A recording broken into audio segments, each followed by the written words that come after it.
Get this and get it straight. Crime is a sucker's road. And those who travel it wind up in the gutter, the prison, or the grave. This time a car hop knocked me down a flight of stairs. An honest woman was strangled by a green silk sash. And a simpering dandy was shot to death. All because of a run-of-the-mill accident 500 miles away. It happened like this. From the pen of Raymond Chandler, outstanding author of crime fiction, comes his most famous character in The Adventures of Philip Marlowe.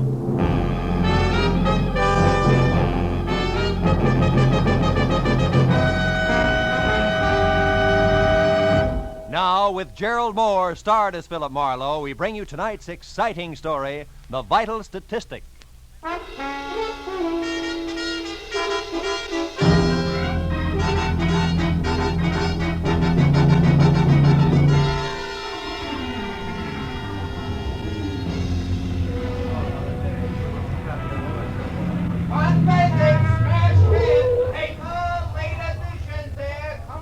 Hey, boy. Give me a paper, will you? Paper, mister? Yes, sir. What do you like? Races, comics, or classified? How about some news? Star? Here you are. Thank you. Paper! Get out of my way. Hey, take it easy. Drive away from here. Fast. Oh, wait a minute. What is this? You've got to help me. I'm being followed. Oh, just a minute, sister. I think The you better light's green. Drive, will you? Hurry, please. Okay. She was streamlined, from close-cropped hair the color of a smoky sunset to low-heeled slippers brocaded in bronze. And in between, a dress that conformed as close and smooth as lacquer on a Chinese vase. I made 4 turns in 4 blocks, then pulled into the curb and stopped. She stabbed a look at me with a pair of sharp, jade green eyes that said life had always been nothing but a calculated risk. Then she stepped out of the car and smiled. You were a big help, brother. Thanks, and goodbye. Not just like that, baby. Come here. I don't like being left out on a limb. Now, look, you did me a favor, okay, but we drop it right here. It's trouble. You wouldn't like it. On the contrary, it's business, like keeping my own nose clean. I'm a private detective, but I didn't issue any invitation for you to jump into my car. A private detective? Yeah, who's chasing you, baby? The law? You can tell me out here on the street or inside over a drink. I'll take the drink. I need it. Yeah. Maybe I need you, too. This might be a break. I'm Mrs. Terry LaBarre, and you're, Marlowe, Philip Marlowe. Who you running from, Mrs. LaBarre? a woman in slacks. I don't know who she is or why she's following me, but every time I look back, she's there. This is the second day. Booth? Yeah, sure. Say, look, why haven't you talked it over with your local policeman? Are you working for me, private detective? It all depends. All right. I'm a merchant, Chinese silks. Not a little shop for 6% profit, but wholesale, quick, with cash at 40%. Uh-huh. So what's the point? No police. All it takes is a rumor of police, and I'll have doors closed on me from Seattle to Mexico. Good evening. May I get you something? A martini, please. Make it 2, waiter. Yes, sir. Right away. This gets us back to the woman in slacks, huh? Yeah. Here, Marlowe. 50 and 50. $100. I want you to locate that woman, find out who she is and why she's after me. Will you? Not without a few more facts. For instance, could she have some connection with your business? No. I have 2 men working with me.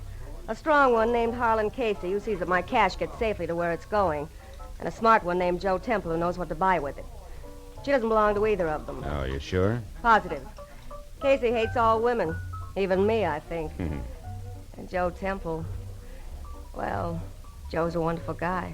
You hint like a woman falling in love with a fella named Joe Temple. Care to talk about it further? Why not? Temple and Casey have been in San Francisco all week on a deal. A big deal that'll make or break us. Every cent I have is tied up in it. Oh. Well, what about you and Joe Temple? Yeah. Well, perhaps this will explain. I planned to go away this weekend, but I changed my mind because I didn't want to miss his letters. I know it sounds funny, but it's true. Those must be some letters. They are. Like the one I got this morning. It's half business, all right. Complete account of how hard he and Casey worked for me yesterday in San Francisco. But the rest of it is to me, personally. I don't want to sound old-fashioned, Mrs. LaBarre, but what about... My husband? Yeah. That was a mistake I couldn't live with. One thing I can't stand, Marlowe, is being lied to. It leaves me vindictive. I'm suing for divorce right now. Vince LaBarre is a human leech, as cold and spineless and parasitic as the real thing. Okay, but why would your hating your husband put a woman in slacks on your trail? I don't know. All right, Terry, I'll worry about that, too. Any idea where I can start? Just one. I pulled a switch on her yesterday, Marlowe, for about an hour. I trailed her to the corner of Wilshire and La Cienega, then lost her in traffic.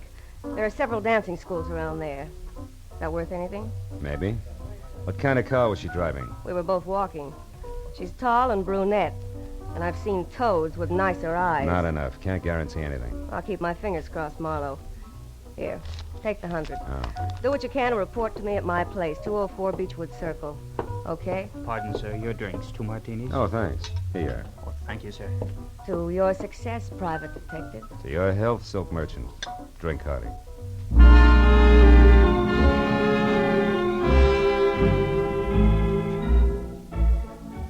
Slugging it down was no way to treat a good dry martini, but I figured it was time I was on my way. I drove out to Wilshire and La Cienega and slowed down enough to look at all four corners. There was a drugstore with a special on garbage cans, a drive-in called Scotty's, a branch of the Bank of Los Angeles, and a flying red horse over a mobile gas station. I drove on again when I spotted a pair of black slacks going into a dancing studio a half block down. It looked like a lead. But after 2 hours of staring at knobby knees and shorts and bulging hips and bloomers, all knocking themselves out for a mythical Klieg-lighted future, I was finally convinced that it was a dead end. Now I got back into my car and headed up into the hills for Beechwood Circle in the slim hope that Terry could give me something more to go on. Her house at 204 was low and dainty and half hidden behind the tough, slender grace of a bamboo grove. The walk was guarded by a white marble lion of Korea, and the front door, when I finally found it, turned out to be a sliding panel in a wall of oriental lattice work. As the door slid open, I was looking down the barrel of a snub-nosed pistol, held very steady in the hands of a hard-eyed brunette, in a pair of black slacks. You've been looking high and low for me, haven't you, Peeper? Ever since you left that dame. I might have been. You're not the brightest character in the world, in spite of what you and your friends think. I spotted your car when she got in. It wasn't too tough to tag. Where's Terry? Sleeping off a hangover from better days. Skip the chatter. Where is she? Come on in and look. And that's no suggestion, sailor. It's an order. Move. Over there to the top of the stairs. Sure. That's a good smart boy. You're late, you know. I got what I came for, and now I'm in a hurry. Turn around. Look, sister. Shut up! And happy landing!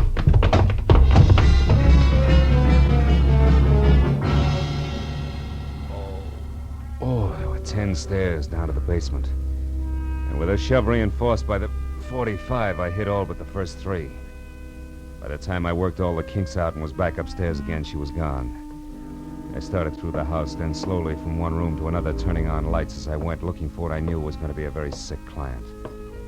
When I got as far as the study, where somebody had gone through the desk drawers with what must have been a snowplow, and I still hadn't found Terry, I got that numb feeling in my stomach.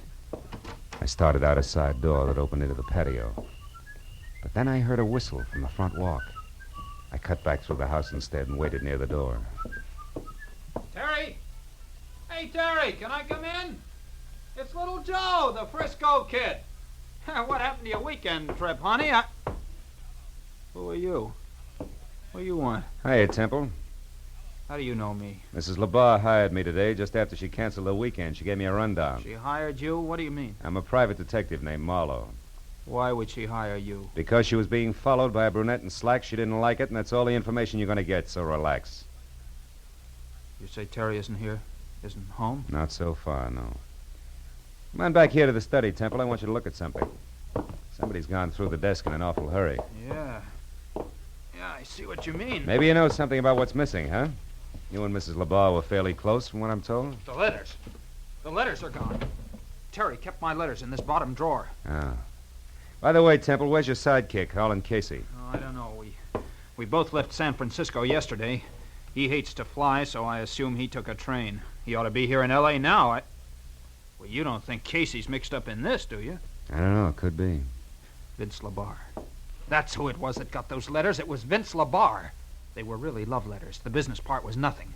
And LeBar is the dog-in-the-manger kind of guy who wants everyone to be unhappy if he That is. fits, Temple. With a smart lawyer, your letters to Terry becomes grade A material for a countersuit for divorce.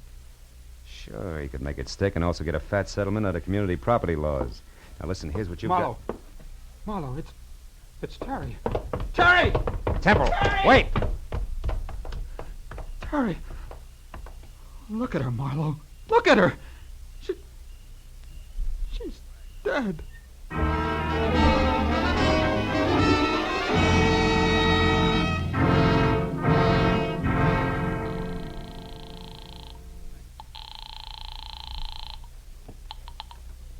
Matthews, homicide detail. Marlowe Matthews, there's a dead one out here. A woman got a pencil? Always. Go ahead, Marlowe. I'm at 204 Beechwood Circle. The woman was a client. Circle. Yeah, go on. She was strangled with a green silk sash and my loungy pajamas, Matthews, sometime within the last, I'd say, hour. Yeah. Her name was Terry LaBarre. Hey, wait, And Terry LaBarre. Wait a minute, Marlowe. Listen, we got a teletype here from a sheriff in Empire, Oregon. Come in 5 minutes ago. So? Oh, wait a minute. Yeah. Says some guy named Jess Freeman from L.A. was killed there this morning in a traffic accident. Was loaded with big dough, but doesn't look the type. And the only other identification on him was a business card from one Terry LaBarre. Yeah. You got a helpful answer for that? Wait a minute. Temple, do you know anything about a man named Jess Freeman? He was killed in Oregon today in a traffic accident and had one of Terry's cards on him. Freeman? Yeah. No, I don't remember him. No dice, Matthews. Who are you talking to, Phil? Joe Temple, one of Terry LaBarre's associates. He's here. Never heard of Jess Freeman? Yeah. No, okay, Marlowe. Uh-huh. No, they sent his prints to Washington. A tattoo says he was in the Navy once. They'll pin him down. Now, about out there, any idea who killed him? Yeah, maybe a brunette in slacks. I think I know where to find her. Well, it's dandy. Sit down until we get there, Marlowe. I'll be right out. Wait a minute, Lieutenant. What? Look, right now it's only a hunch, but if I move fast and quiet, I might be able to develop it into something worthwhile, okay? Okay, but keep in touch, Phil. Yeah. I still can't believe it about Terry Marlowe. Now, look. Why don't you just go home and take it easy? I'll tell Lieutenant Matthews where he can find you, huh? Thanks. 1310 Marlborough Drive. Right. Now, tell me, you know where Vince LaBarre lives? Yeah, the Laverne Apartments on Rossmore. Uh-huh. He's got a suite on the top floor, 7A. 7A. And, if it's any help, he drives a new green Nash sedan. But I thought you said that it was that brunette who... I did. And if Vince LaBarre can't lead me to the lady in long pants, I'll eat my shirt. What's more, Matthews will see to it personally.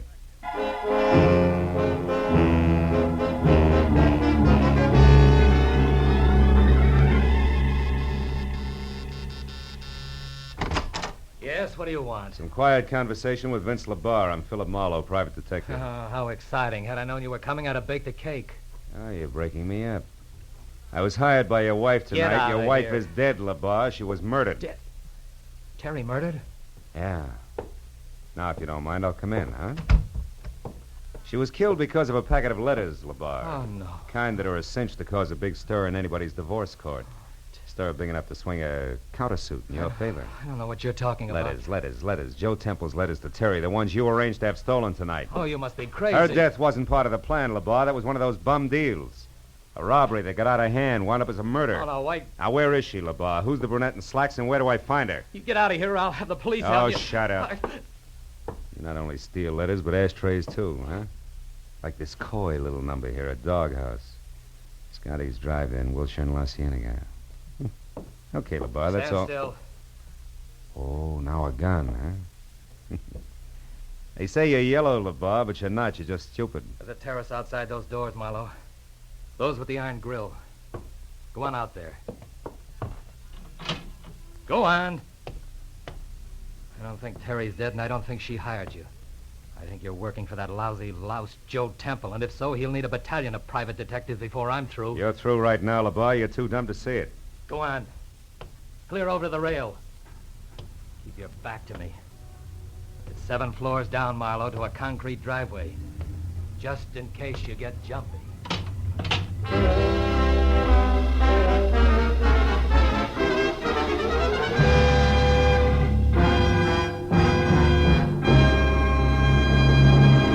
In just a moment, the second act of Philip Marlowe. But first, most people like to know what to expect. But on at least one CBS show, a great part of the fun is in what turns up on the spur of the moment.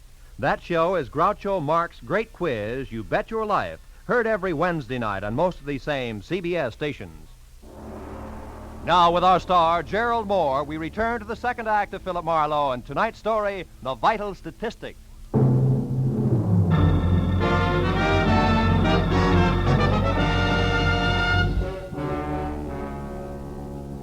The moment Vince LaBarre and the Courage caliber .32 he held in his right hand made it out of the apartment and on the run for the elevator, I kicked through the plate glass door.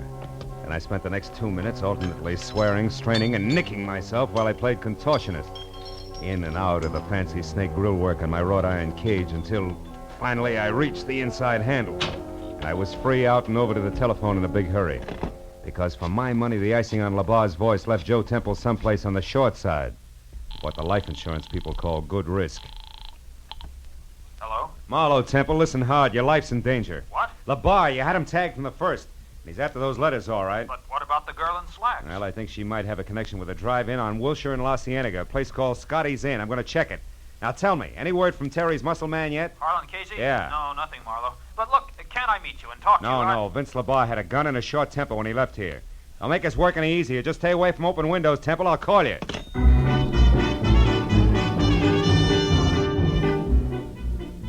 Scotty's Inn was eating on the run in the finest California tradition. A mammoth circle of steel under glass painted a dazzling yellow and blue, surrounded by a half a dozen cars containing teenaged couples with smudged lipstick and the giggles. The second after I pulled in and parked, something in slacks with false eyelashes, a waist you could span with a handcuff, and a fixed frontline chorus girl's smile flipped the card marked Ginger against my windshield. Handed me a menu that still had the froth from an earlier customer's milkshake in one corner. What'll it be, mister? Just coffee, Ginger. Cream? Information. Oh, it's you again. Huh? Look, baby, what I told you on the phone 10 minutes ago still goes, huh? About what? About Rose Facetta, the girl you described. Long black hair, a nice shape, you're infatuated, but you don't know the name and address. So I was nice. I gave you the name, told you to look the address up in the phone book, period. Don't be so lazy, baby. Wait a minute, Ginger. I didn't call you before, but that dime cup of coffee will bring you a $10 tip if you tell me who did. Hey, you want the guy who called. I don't know any names, but you're not him. He didn't talk up like you do. But what's all the fuss, baby? Rose Facetta's got a guy. She's spoken for. Besides, a handsome fellow like you should... Sweetheart, this is business, strictly, believe me. Oh. What's the address? Come on. 2428 Havenhurst Drive, bottom floor. Thanks. Here's a 10 I promised you. No, never mind. Hmm? The name was free to him, so why should I charge you? Besides, Decide what? I like the way you said sweetheart. Come on back sometime, will you, baby, when you want more than coffee? Okay. When I want more than coffee and less than murder, I will. Stay out of it, Ginger. It was definite double talk, but the effect was what I wanted. Ginger with mouth wide open and staring after me like my ears were on backwards. That way, she might be scared out of making a simple curiosity-spiked telephone call to the popular Rose Facetta, which would trumpet my arrival loud, clear, and prematurely. 10 minutes later, I was parked away from number 2824, Havenhurst. As I got out of my car and started toward the place, I found Vince LeBar's green sedan on the opposite side of the street and carefully tucked into the shadows of a pair of long-haired pepper trees. It was a good time for me to be careful. So when I knocked on the front door, which showed yellow light at the threshold and was the starting point for something not too close to music, I did it with the butt end of my .38. Yeah, who is it? Ziggy, friend of Ginger's. She asked me to deliver you a message, Rose. Oh, all right. What's the message, friend? Why, you loud... Don't try it, Sunshine. There's no law against shooting ladies or knock you downstairs. Now back off. Come on, move, but not too far. At the moment, I want you in between me and Vince LeBar. Who? Look, Angel, it's all real plain. Those suitcases behind you there are packed. His car's outside. He's after the letters. Oh, no. Ha ha! There goes Vince now, Buster. Well, Peeper, your opener stinks. Get inside fast. Sure. Any place in particular, sailor? That chair near the desk. Keep your hands in your lap. Okay. If it'll please you, Mr. Detective, I'll be very glad to. After all, you're my guest, and I should be nice to you. Now we talk like a little lady, huh, Rose? Vince LeBar picked up the letters from you as scheduled, and you're getting ready to run because you killed Terry, and you'd rather not be around for the question and answer period, right? I didn't kill her. I just knocked her down. No. You didn't kill her. You just slowed down her breathing somewhat with a pajama sash. You're wrong, copper. Skip it. Doesn't add any other way. Go on, answer it. Who is it? Mr. Shirley, what's going on in there, Mr. Facetta? Landlord? No, the jerk who lives in the top half of this place, along with a few thousand Mr. French Facetta, if you don't poodles. open this door, I'm going to call the police. I distinctly heard a noise, and I... Come on in, Mr. Shirley. Well, what? Well, what's going on in here? Who are you? Never mind that now. Get on the phone. Call the police. Huh? Oh, yes, of course. Yes, certainly. Oh. Operator, I want the police. 2824 Havenhurst Look, Drive. hero, Yes. you're a little mixed up about some things. Yeah, and you're just the kid to straighten me out. Those letters you got at Terry's place were written by Joe Temple. Was your boyfriend Vince heading for Temple when he left here? I can't... Try hard, sister. All right. Maybe he was. Now leave me alone. Not quite. Hey, you, Mr. Shirley. Oh, yes? In that desk next to you, there's a gun. Keep it on until the law arrives. Lady's wanted for murder. Well, yes, but what if she should... Yeah, then shoot, Shirley, fast. Because if you don't, she'll kill you. Tell the cops I'll fill in the blanks later. Now, wait. Why must you leave? Why don't we both watch her? Because a guy named Joe Temple needs my help a lot more than you do.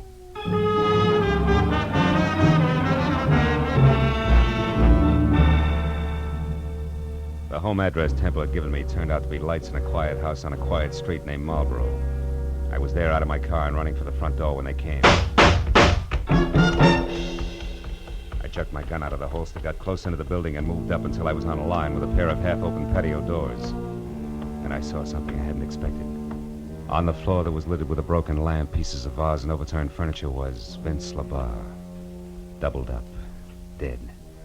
And standing over him, his face the color of soft cement, a .32 dangling in his limp right hand, was Joe Temple.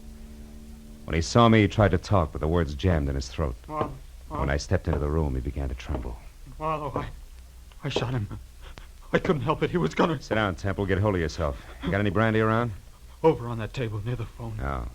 He was out of his mind, Marlowe. An absolute maniac. He said he was gonna kill me. So you lunged for him, there was a fight, and you came up with the gun, huh? Yeah. And when he started for me again, I pulled the trigger. And then I did it again. And a third time. Yeah, here. Drink this. He brought the letters back, Marlowe. They're inside on the floor where he threw them.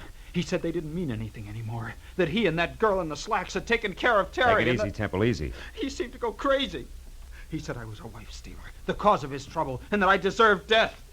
Well, that's when I jumped at him. It was terrible, Marlowe. Yeah. Well, between the two of us, we've just about got all the answers, which is usually a good time to call the police, huh? Oh, what do you mean, just about got all the answers, Marlowe? What else is there? Jess Freeman, the guy Lieutenant Matthews told us about when we were over at Terry's place, remember? Oh, yes, that traffic crash in Empire, Oregon.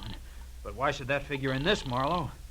It shouldn't, but I think it does. Homicide, Detective Lieutenant Matthews speaking. Marlowe Matthews, another dead one on the Terry LaBarre case. Oh, no. Yeah, Vince LaBarre, her husband, he was shot. Who did it, Marlowe, do you know? Yeah, a guy named Joe Temple. It was self-defense. We're coming in, Matthews. I'll take that gun, Temple. You get the letters. Let's go.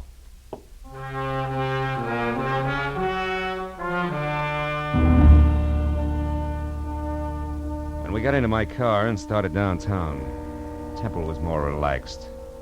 And he talked easily until we passed Vince LaBarre's sparkling green sedan parked a block away. Once again, close into the shadows, and once again, empty. Real empty.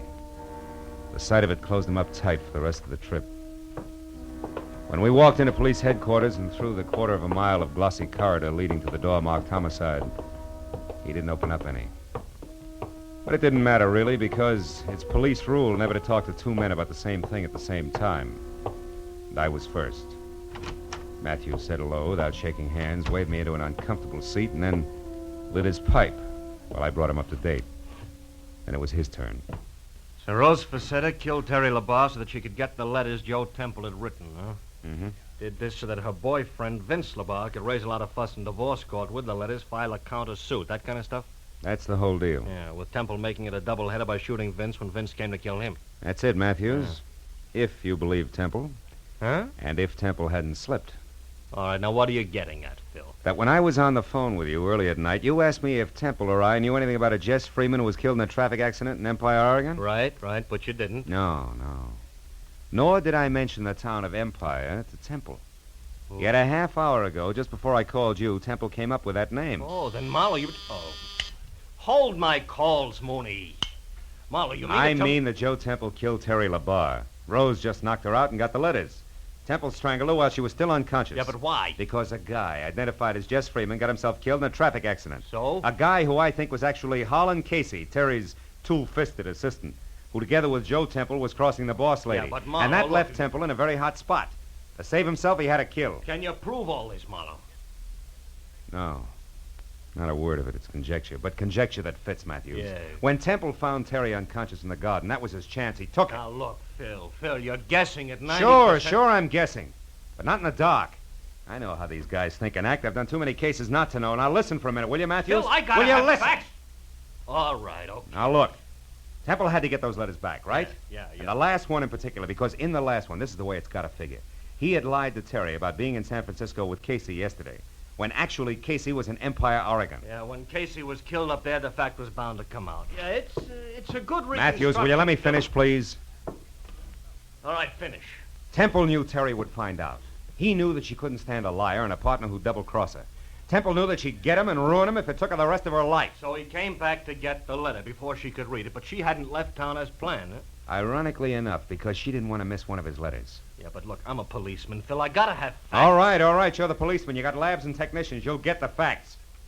And I'll bet you it figures just like I say. Yeah, okay, Phil, okay. And another thing, Matthews. What? When you talk to Temple, who's holding the packet of letters now like a real good boy, Yeah. you'll find the last one missing. It'll be in his pocket. I'll bet you on that. Well, that ought to do it, Lieutenant. Yeah, with one exception, Phil. Huh? How did Temple maneuver all this? Getting the letters from Rose Facetta, then setting up that self-defense deal. I don't know. But my guess is that Vince got the letters from Rose just before I arrived at her place. But when he got into his car... Oh, yeah. Temple was waiting, slugged him, drove back to his own house, dropped the body in the living room, shot him when he heard you coming? Something like that, Matthews. See if you can't get it out that way. Yeah, well, don't worry, Phil. If it's true, we'll get it out. It'll be true. Oh, now would you ask Mr. Temple to come in, please, Mr. Marlowe? I'll be glad to, Lieutenant. Say, Temple, Lieutenant, I'd like to see you. All right, Marlowe. I think I can speak coherently now. Good. They like to get the facts straight in there. Go ahead. Yes, of course. Good night, Marlowe, and thanks for your help. Oh, good evening, Mr. Temple. Sit down and start talking.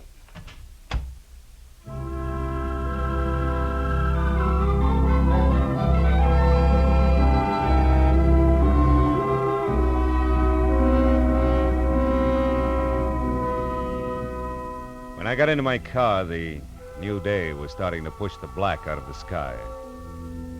And the early morning air smelled fresh and cool and clean. Yeah, the whole night had been confused and complicated. But I knew that by the time Matthews had finished with Temple, there'd be no questions left unanswered. That would be great, wouldn't it? If everything could be that way. No questions left unanswered.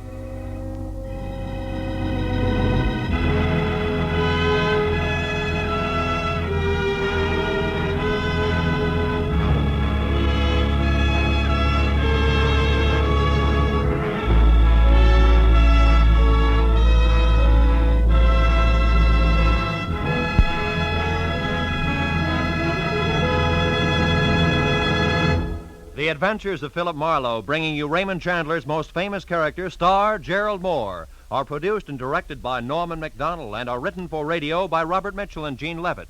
Gerald Moore may currently be seen starring in Republic's The Blonde Bandit. Featured in the cast were Charlotte Lawrence, Elliot Reed, Dora Singleton, Georgia Ellis, Bill Lally, and Hugh Thomas. Detective Lieutenant Matthews is played by Larry Dobkin. The special music is composed and conducted by Richard Arant. Be sure and be with us again next week when Philip Marlowe says... This time a bride-to-be, a corpse in a plush bungalow, and a southern drawl behind a gun all had one thing in common. They moved through the same deep shadow.